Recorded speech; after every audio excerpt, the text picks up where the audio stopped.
Sredni Vashtar. Conradin was 10 years old, and the doctor had pronounced his professional opinion that the boy would not live another 5 years. The doctor was silky and effete, and counted for little, but his opinion was endorsed by Mrs. de Ropp, who counted for nearly everything. Mrs. de Ropp was Conradin's cousin and guardian, and in his eyes she represented those 3/5 of the world that are necessary and disagreeable and real. The other 2/5, in perpetual antagonism to the foregoing, were summed up in himself and his imagination. One of these days Conradin supposed he would succumb to the mastering pressure of wearisome necessary things, such as illnesses and coddling restrictions and drawn-out dullness. Without his imagination, which was rampant under the spur of loneliness, he would have succumbed long ago. Mrs. de Ropp would never in her honestest moments have confessed to herself that she disliked Conradin, though she might have been dimly aware that thwarting him for his good was a duty which she did not find particularly irksome. Conradin hated her with a desperate sincerity which he was perfectly able to mask. Such few pleasures as he could contrive for himself gained an added relish from the likelihood that they would be displeasing to his guardian, and from the realm of his imagination she was locked out, an unclean thing, which should find no entrance. In the dull, cheerless garden, overlooked by so many windows that were ready to open with a message not to do this or that, or a reminder that medicines were due, he found little attraction. The few fruit trees that it contained were set jealously apart from his plucking, as though they were rare specimens of their kind blooming in an arid waste. It would probably have been difficult to find a market gardener who would have offered 10 shillings for their entire yearly produce. In a forgotten corner, however, almost hidden behind a dismal shrubbery, was a disused tool-shed of respectable proportions, and within its walls Conradin found a haven, something that took on the varying aspects of a playroom and a cathedral. He had peopled it with a legion of familiar phantoms, evoked partly from fragments of history and partly from his own brain, but it also boasted 2 inmates of flesh and blood. In one corner lived a ragged, plumaged Houdin hen, on which the boy lavished an affection that had scarcely another outlet. Further back in the gloom stood a large hutch, divided into 2 compartments, one of which was fronted with close iron bars. This was the abode of a large polecat ferret, which a friendly butcher boy had once smuggled, cage and all, into its present quarters, in exchange for a long-secreted hoard of small silver. Conradin was dreadfully afraid of the lithe, sharp-fanged beast, but it was his most treasured possession. Its very presence in the tool-shed was a secret and fearful joy, to be kept scrupulously from the knowledge of the woman, as he privately dubbed his cousin. And one day, out of heaven knows what material, he spun the beast a wonderful name, and from that moment it grew into a god and a religion. The woman indulged in religion once a week at a church nearby, and took Conradin with her, but to him the church service was an alien rite in the house of Rimmon.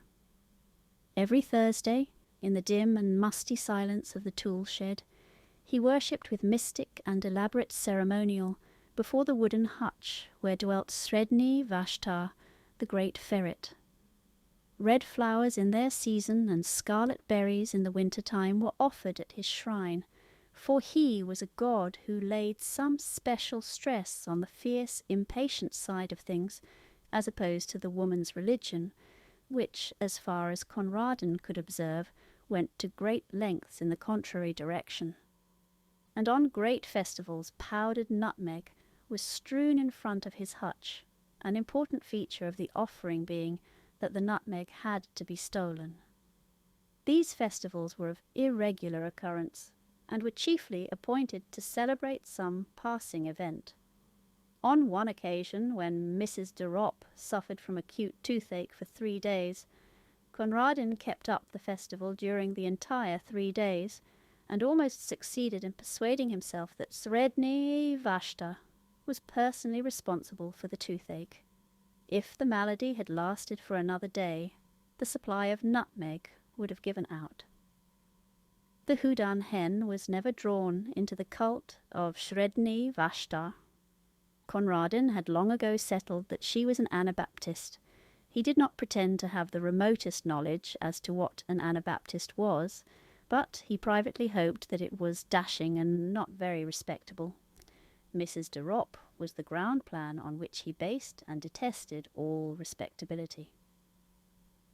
After a while, Conradin's absorption in the tool shed began to attract the notice of his guardian. "It is not good for him to be pottering down there in all weathers," she promptly decided, and at breakfast one morning she announced that the Houdan hen had been sold and taken away overnight. With her short-sighted eyes she peered at Conradin, waiting for an outbreak of rage and sorrow, which she was ready to rebuke with a flow of excellent precepts and reasoning. But Conradin said nothing. There was nothing to be said. Something, perhaps, in his white, set face gave her a momentary qualm, for at tea that afternoon there was toast on the table, a delicacy which she usually banned on the ground that it was bad for him, also because the making of it gave trouble, a deadly offence in the middle-class feminine eye. "I thought you liked toast," she exclaimed with an injured air, observing that he did not touch it. "Sometimes," said Conradin. In the shed that evening there was an innovation in the worship of the hutch god. Conradin had been wont to chant his praises. Tonight be asked a boon. "Do one thing for me, Sredni Vashtar." The thing was not specified.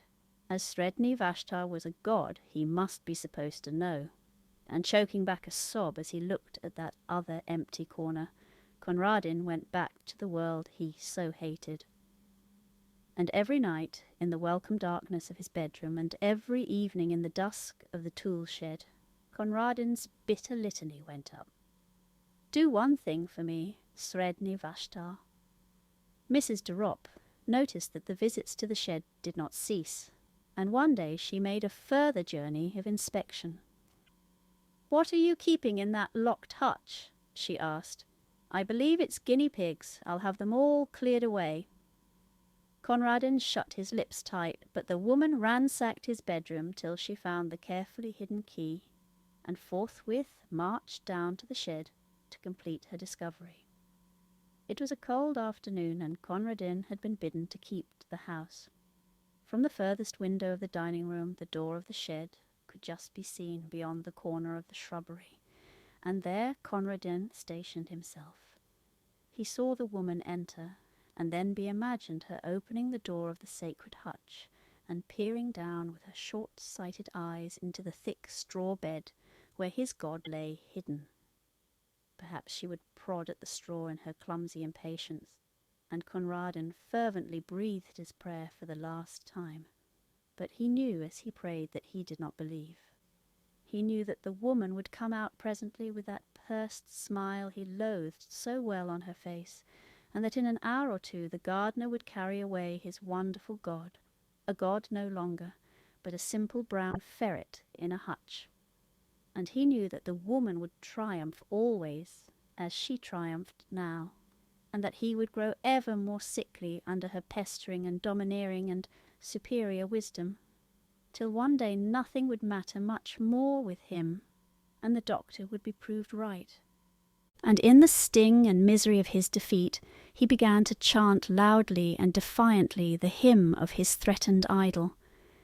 Sredni Vashtar went forth. His thoughts were red thoughts, and his teeth were white. His enemies called for peace, but he brought them death. Sredni Vashtar the beautiful. And then of a sudden he stopped his chanting and drew closer to the window pane. The door of the shed still stood ajar as it had been left, and the minutes were slipping by. They were long minutes, but they slipped by nevertheless. He watched the starlings running and flying in little parties across the lawn. He counted them over and over again, with one eye always on that swinging door, A sour-faced maid came in to lay the table for tea, and still Conradin stood and waited and watched. Hope had crept by inches into his heart, and now a look of triumph began to blaze in his eyes that had only known the wistful patience of defeat. Under his breath, with a furtive exultation, he began once again the paean of victory and devastation. And presently his eyes were rewarded. Out through that doorway came a long, low, yellow and brown beast, with eyes a-blink at the waning daylight, and dark wet stains around the fur of jaws and throat. Conradin dropped on his knees. The great polecat ferret made its way down to a small brook at the foot of the garden, drank for a moment, then crossed a little plank bridge and was lost to sight in the bushes. Such was the passing of Sredni Vashtar. "Tea is ready," said the sour-faced maid. "Where is the mistress?" "She went down to the shed some time ago," said Conradin, and while the maid went to summon her mistress to tea, Conradin fished a toasting fork out of the sideboard drawer and proceeded to toast himself a piece of bread. And during the toasting of it, and the buttering of it with much butter, and the slow enjoyment of eating it, Conradin listened to the noises and silences which fell in quick spasms beyond the dining-room door.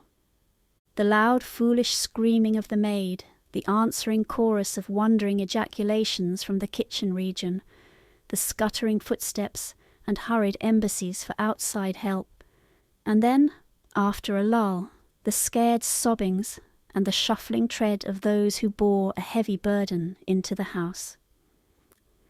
"Whoever will break it to the poor child? I couldn't for the life of me," exclaimed a shrill voice, and while they debated the matter among themselves, Conradin made himself another piece of toast.